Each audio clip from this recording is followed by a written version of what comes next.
संस्कृत के PYQ हैं जो कि UP TET, super TET, C TET के एग्ज़ाम में पूछे जाते हैं।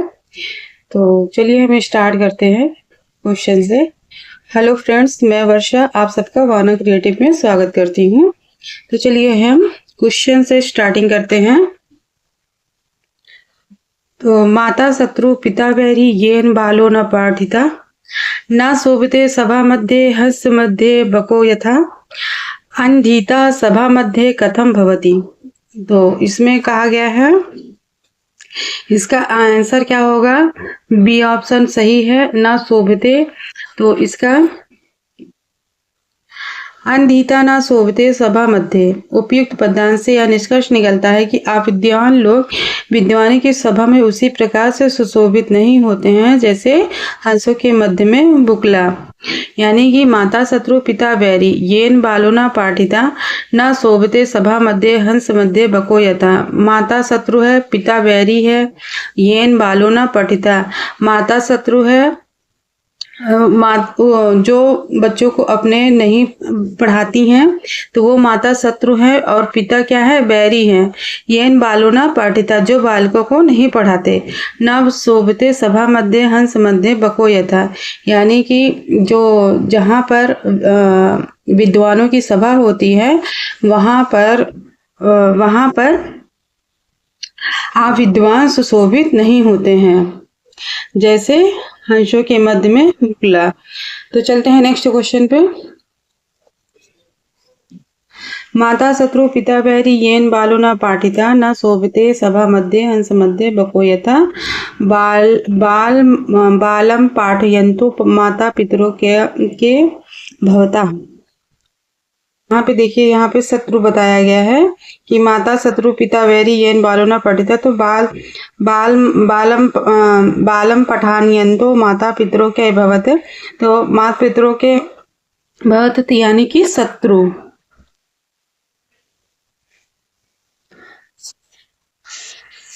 बालमम पठयन्तो माता पितरों शत्रु भवता, अर्थात जो माता पिता अपने बच्चों को अच्छी शिक्षा नहीं देते हैं वो माता पिता उनके लिए बैरी शत्रु के समान होते हैं।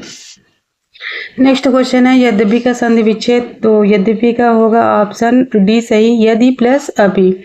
यानी कि यद्यपि का संधि विच्छेद यदि प्लस अपि होगा। यद्यपि यड़ संधि का उदाहरण है। इको यड़ची सूत्र के द्वारा यदि ई का प्रत्याहार ई उ री के बाद अच प्रत्याहार ई उ री ए ओ ए औ का कोई भी स्वर आए तो ई उ री के स्थान पर क्रमशः या वाला हो जाता है। तो नेक्स्ट क्वेश्चन पे चलते हैं। अव्यय पद नहीं है, अव्यय पद नहीं है दिसम का। दिसम पद अव्यय पद नहीं है। 1 सेकंड।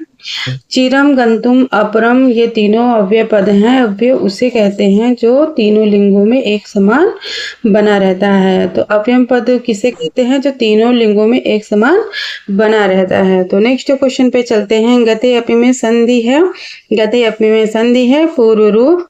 तो गते अपि में पूर्व रूप की संधि है। सूत्र है एंगा पदांतात्पि के अनुसार पदांत एन ए ओ के बाद यदि हस्व आकार आए तो पूर्व तथा पर के स्थान पर पूर्व रूप ए का देश हो जाता है।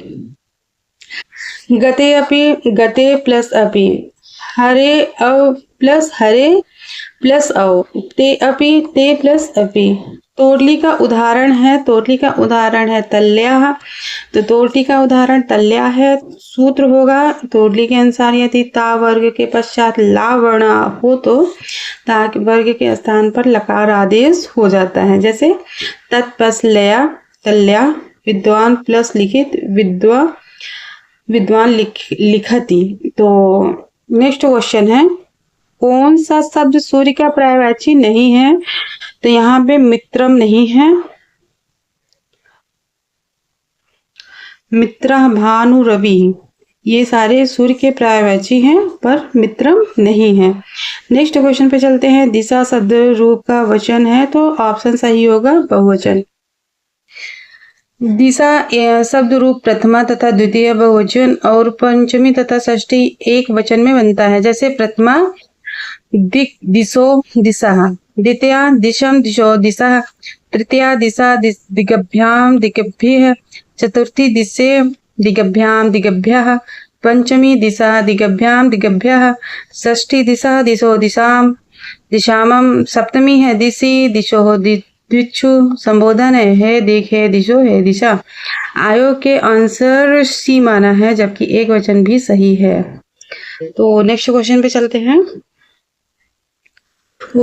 देखिए उपान वंध्यांड वशाह से कारक होता है, तो यहाँ पे कर्म कारक होगा, ऑप्शन भी सही है। सूत्र कर्म संज्ञा का विधान करने वाला संज्ञा सूत्र है। यदि वश धातु के पूर्व उप अनु अधि अथवा आंग में से कोई उपसर्ग हो तो उसके आधार की कर्म संज्ञा हो जाती है। यथा निर्पान नागरम उपवसति, शुद्ध वाक्य है, यहाँ पे शुद्ध वाक्य है, ऑप्शन सी सही है। तेन ग्रंथा पठ्यते, तेन ग्रंथा पठ्यते यह शुद्ध वाक्य है। यह कर्मवाची का शब्द है। कर्मवाची के कर्ता में तृतीया तथा कर्म में प्रथमा विभक्ति का प्रयोग किया जाता है तथा क्रिया के पुरुष और वचनकर्ता के अनुसार चलते हैं। नेक्स्ट क्वेश्चन है, महिमा शब्द का लिंग है, महिमा शब्द का लिंग है पुल्लिंग। इसकी व्याख्या करते हैं। महिमा शब्द का प्रयोग संस्कृत में पुल्लिंग तथा हिंदी में स्त्रीलिंग में प्रयोग किया जाता है। आत्मा, गरिमा आदि ये शब्द भी संस्कृत में पुल्लिंग के अंतर्गत तथा हिंदी में स्त्रीलिंग के अंतर्गत प्रयुक्त होते हैं। नेक्स्ट क्वेश्चन है, बालक शब्द तृतीया विभक्ति बहुवचन का रूप है। यहाँ पे बालकय होगा, इसकी व्याख्या करते हैं। बालक शब्द का तृतीय विभक्ति बहुवचन का रूप बालकय होता है। बालक शब्द का तृतीय विभक्ति सभी वचनों में रूप इस प्रकार से चलता है, बालकेन, बालकभ्याम, बालकय। नेक्स्ट क्वेश्चन है, कन्या शब्द पंचमी एक वचन का रूप है, तो कन्या शब्द का पंचमी एक वचन का रूप होगा कन्यायाः। तो कन्या का शब्द का पंचमी एक वचन में कन्याया रूप बनता है। कन्या अकारांत स्त्रीलिंग का शब्द है, इसका रूप इस प्रकार से चलता है।